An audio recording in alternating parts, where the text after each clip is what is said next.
Tonight on Ukraine Today, Ukrainian attacks, explosions rocked Russia and temporarily occupied Crimea. What do we know about the consequences? A meeting between Zelenskyy and Putin? Did the Ukrainian President really instruct his team to organize direct talks with the Russian dictator? A dead end. Who and what, according to Axios, is blocking the peace process? A scandal in the IPC. The leadership of the International Paralympic Committee has allowed Russian and Belarusian athletes to compete under their national flags. All this and more, right now. Hello, I'm Volodymyr Robchun and this is Ukraine Today. Please subscribe, like this video, and let's move to the news. Let's begin with a Ukrainian drone strike on the Vnir Progress plant in Cheboksary, Russia.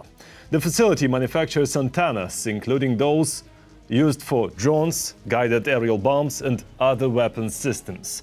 Yes, you understood correctly. This is an absolutely legitimate target. Earlier, Ukraine's defense forces destroyed a Russian Ka-27 helicopter in temporarily occupied Crimea. The information was published by the General Staff of the Armed Forces of Ukraine. And take note, recently, Russian military equipment has been burning more and more often on the Ukrainian peninsula. Crimea's rumbling again. Explosions at military sites, drones over the peninsula, and Russian air defenses hit. Ukraine is reducing Russia's ability to use Crimea as a military foothold. But what is this?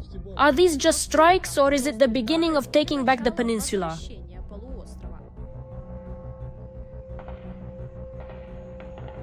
In the night of February 17th, the governor of Sevastopol announced one of the longest attacks on the peninsula.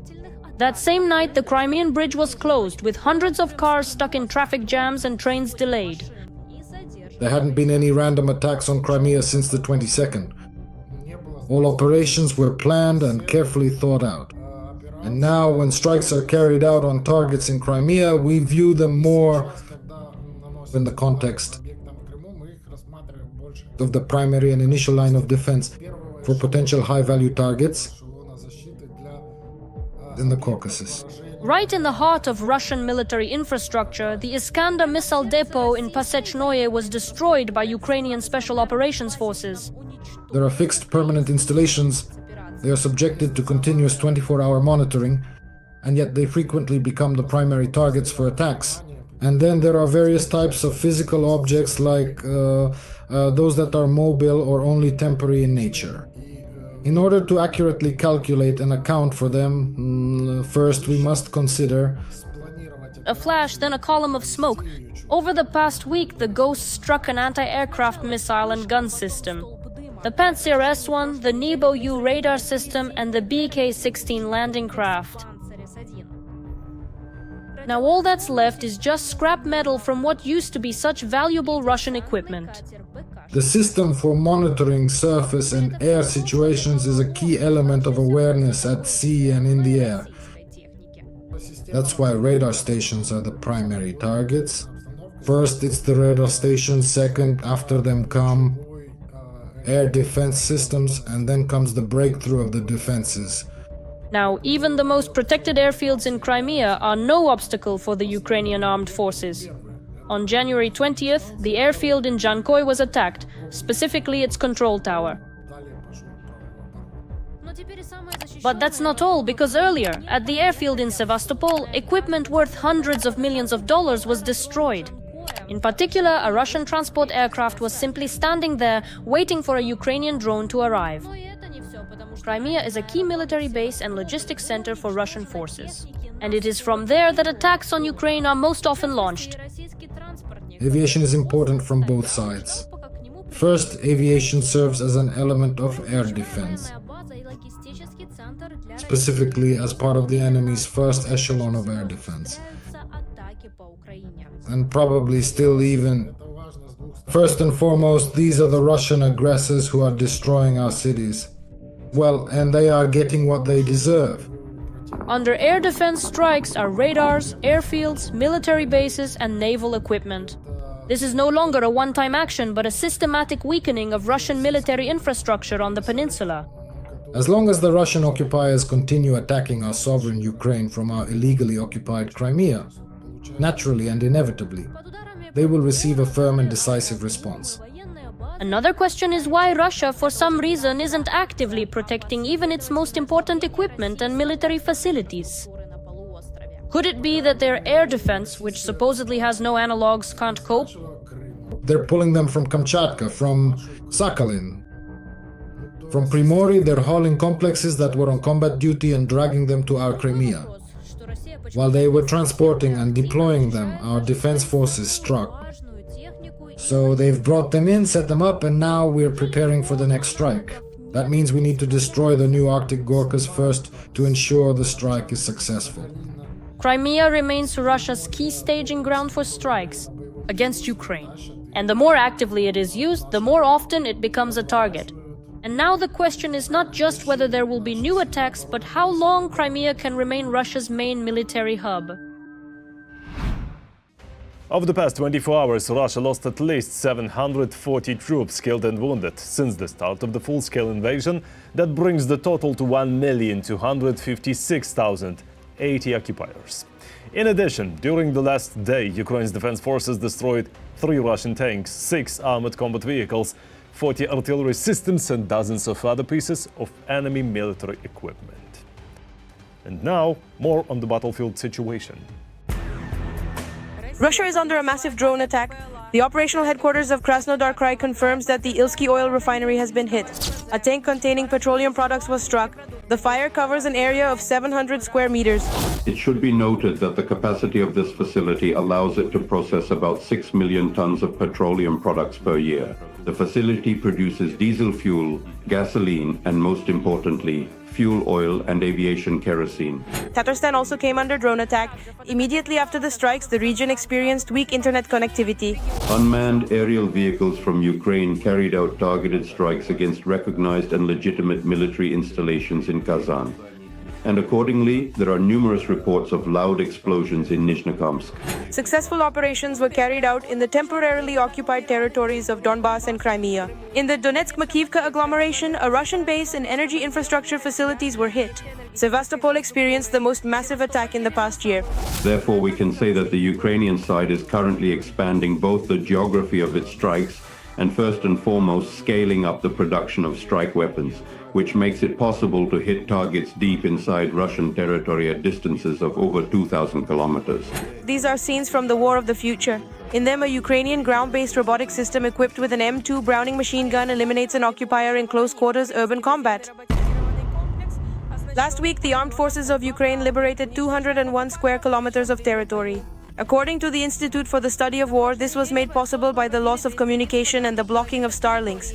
I would like to point out that the claim that the successful advance of Ukraine's defense forces became possible due to the disconnection of Starlink communications is an element of information and psychological operations by Russian special services. In other words, something once again prevented the Russian occupiers from countering the successful actions of Ukraine's defense forces at the junction of the Zaporizhzhia and Dnipropetrovsk regions. The liberated territory is practically equivalent to what Russia captured during the entire month of December and is the largest area to be freed since June 2023, analysts note. Ukraine managed to regain control over settlements along the Yanchur and Haichur rivers in the Oleksandrivka and Hulyai directions. German Foreign Minister Johann Wadephul stated that Berlin has effectively exhausted its own stockpiles of missiles for air defense systems and can no longer supply them to Ukraine directly from its warehouses. The number available to the Bundeswehr is indeed limited, and this limitation is primarily due to production capacity. Wadephul emphasized that his country has given everything it had and called on other European countries to make a greater contribution to strengthening Ukraine's air defense. Ukraine is fighting for freedom. Support independent Ukrainian journalism so we can keep telling the truth about Russia's war. Click the link in the description to become our sponsor. Now is the perfect time to subscribe to the channel, like this video and share it. Please do it. Thank you and glory to Ukraine. Since we have already touched on Ukrainian counterattacks and the occupation, let's look at this in more detail. 5 days and more than 200 square kilometers of liberated Ukrainian territory. How was this achieved and can this trend continue? Answers in the report. Last week, Ukraine achieved its greatest successes on the battlefield in the past 2.5 years. From Wednesday, February 11th to Sunday, February 15th, the armed forces of Ukraine managed to reclaim 201 square kilometers. This was reported by the American Institute for the Study of War. The territory regained is almost equal to Russia's gains for the entire month of December. One of the main reasons is that the Ukrainian army took advantage of communication problems among Russian troops. These Ukrainian counterattacks are likely making use of the recent blocking of Russian troops' access to Starlink, which, according to Russian military bloggers, is causing communication and command issues on the battlefield. Dalachis Oshatara, Institute for the Study of War. Ukraine managed to regain control over small settlements along the Yanchur and Gaicha rivers in the Alexandrovsk and Gulyapol directions of the Zaporizhia region. This is the largest area of land recaptured by the Ukrainian armed forces in such a short period since the start of the counteroffensive in June 2023. Apparently, quite a lot of importance is being attached to this operation. This is still not a counteroffensive, but rather an offensive operation of operational tactical scale, and significant forces have been redeployed there. During the course of counterattacks, the Ukrainian armed forces managed to advance 5 to 10 kilometers into the gray zone and regain control over 12 villages in the eastern part of the Zaporizhia region. The Deep State resource reports that the overall pace of the Russian army's advance in Ukraine has dropped to its lowest point in the past 10 months. Russia has not advanced this slowly in Ukraine since the beginning of April last year. The last time the Russian army captured less than 36 square kilometers in a week in Ukraine was during the week from March 31st to April 6th of last year, according to the Deep State map. At that time, according to the project, 24 square kilometers of Ukrainian territory came under Moscow's control. News agency. We have created the capability to, in fact, inflict serious damage on the Russian military group and strike at the enemy's operational rear, their rear positions at distances of 20, 30, 40, even 50 kilometers from the line of contact. And this leads to the depletion of the aggressor's forces in certain sections of the front. In addition to changing the situation on the front and seizing the initiative, Ukrainian forces are constantly striking Russian oil refineries in the rear areas of the aggressor's territory. On the night of February 17th, a strike was carried out on the Ilsky oil refinery in the Krasnodar region. The Ilsky oil refinery is one of the largest enterprises in the oil industry in southern Russia and plays an important role in the production of petroleum products and supplying the Russian army. Such constant strikes on oil refineries are effectively destroying the aggressor's economy. Successes at the front and strikes on oil refineries are strong cards at the negotiating table. And it seems that the Trump administration is tired of the Kremlin and is ready to accept Kyiv's position in the negotiations. Another Trump card is Russia's shadow fleet. The assistant to the Russian president, Nikolai Patrushev, is already openly saying that if a peace agreement is not signed soon, attacks on tankers will only increase. According to available information, such actions will intensify. Attacks on our ships and cargo will become more frequent. Nikolai Patrushev, assistant to the president of Russia. So right now there is an excellent opportunity to turn the course of negotiations in Ukraine's favor and conclude peace on Kyiv's terms. Meanwhile, new confirmation has emerged that Russian forces are equipping their Shahed drones with FPV drone deployment systems. In this video, you can clearly see a small drone separating from a larger UAV. Defense Ministry advisor Sergei Beskresnov, callsign Flash, urged all interceptor drone crews to be aware of the possible additional threat. The negotiations were not easy. This is how President Volodymyr Zelensky described the new round of meetings held in Geneva. According to him, the military understands how to monitor a ceasefire and the end of the war, if there is political will. On most issues, an understanding has been reached. Monitoring will involve the American side. As for territories, positions remain different. Sensitive issues include the East and the Zaporizhia nuclear power plant. Zelensky promised to provide more details later. Today's negotiations lasted about 2 hours. The head of the Russian delegation, Vladimir Medinsky, described them as difficult but businesslike, and added that a new meeting will take place in the near future. By the way, yesterday, Axios journalist Barak Rafiet reported that the talks had reached a dead end. The reason? Positions voiced by Medinsky. Axios also reported that Zelensky instructed his team to organize a meeting with Putin. According to the outlet, the president believes that a breakthrough on territorial issues is possible only through his personal contact with the Russian dictator. Was this discussed in Geneva? Hope to find out soon. We continue to monitor developments. I assume that if the issue of a possible meeting was discussed in Geneva, we will not receive official comments until such a meeting actually happens. And if it does not happen, then we may not receive any confirmation at all, at least not from the Russian side. However, Zelensky could later state the fact clearly. Ukraine proposed it. The Kremlin refused. In other words, Ukraine is ready to discuss painful issues. Russia is not. Ukraine has imposed a sanctions package against Belarus's self-proclaimed president, Alexander Lukashenko.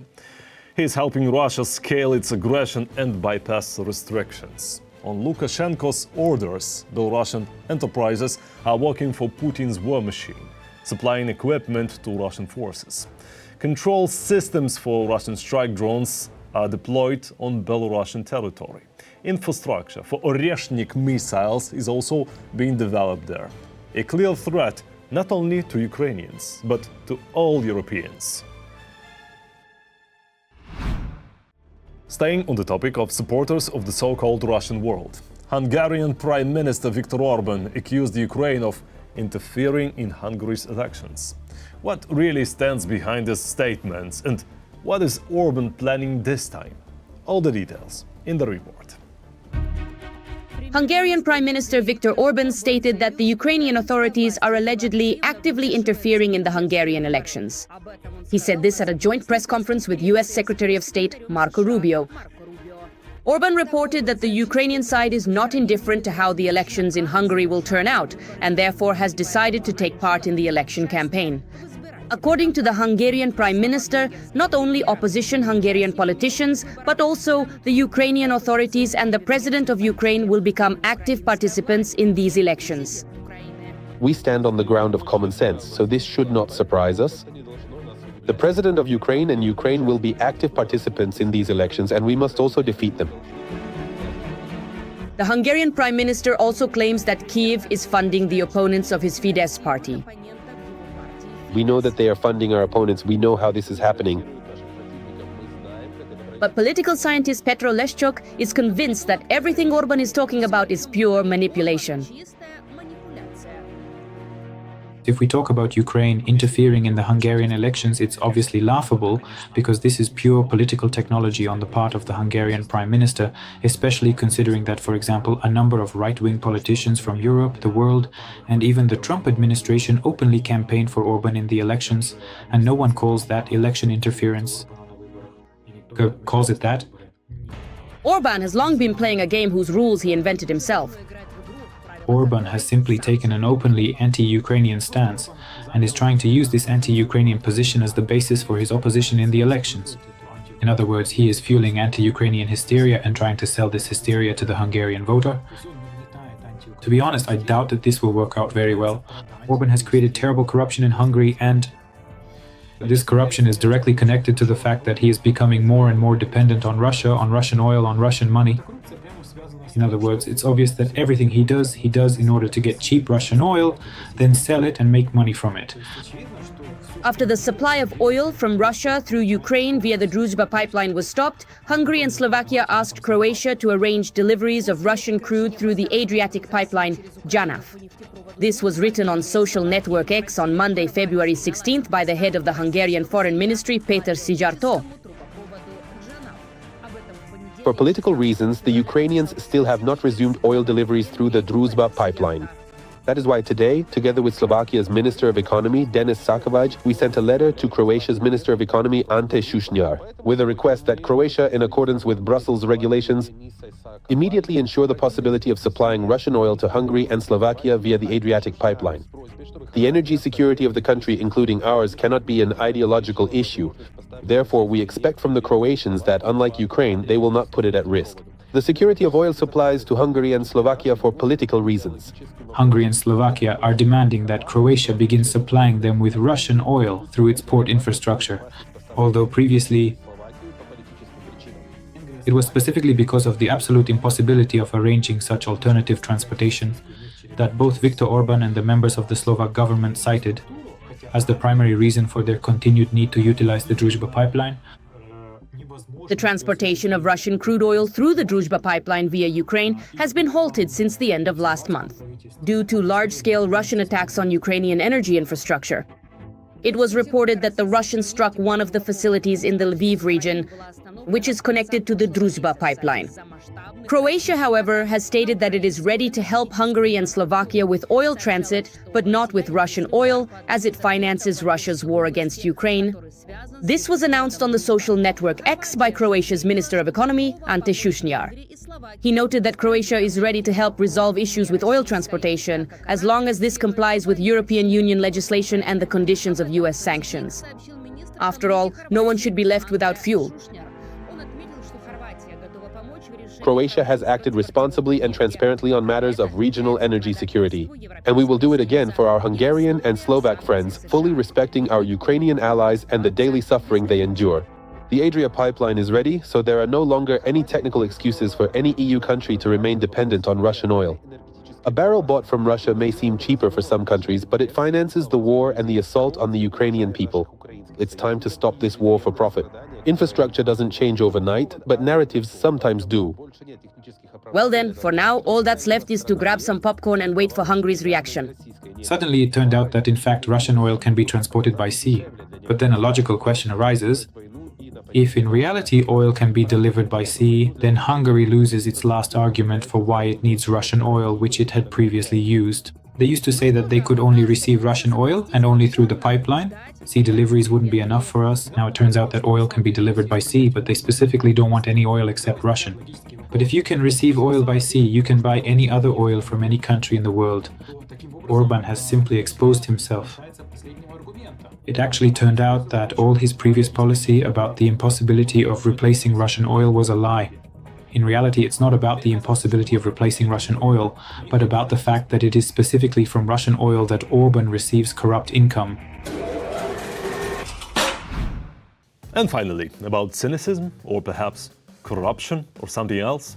We barely had time to react to the disgraceful behavior of the IOC leadership. And now, representatives of the International Paralympic Committee have made their move. They have allowed Russian and Belarusian athletes to compete at the 2027 Paralympic Games under their national flags. BBC Sport reports this. Let me remind you, after the start of Russia's full-scale invasion of Ukraine, these athletes were allowed to compete only under a neutral flag. Have IPC officials seen positive changes? In their understanding, has Russia's war ended? It seems the Olympic problem is much bigger than it first appeared. That's all for today. Thanks for watching. Thank you for your support. Strength to Ukraine's defenders. Glory to Ukraine. Like, subscribe, comment, share, and see you next time.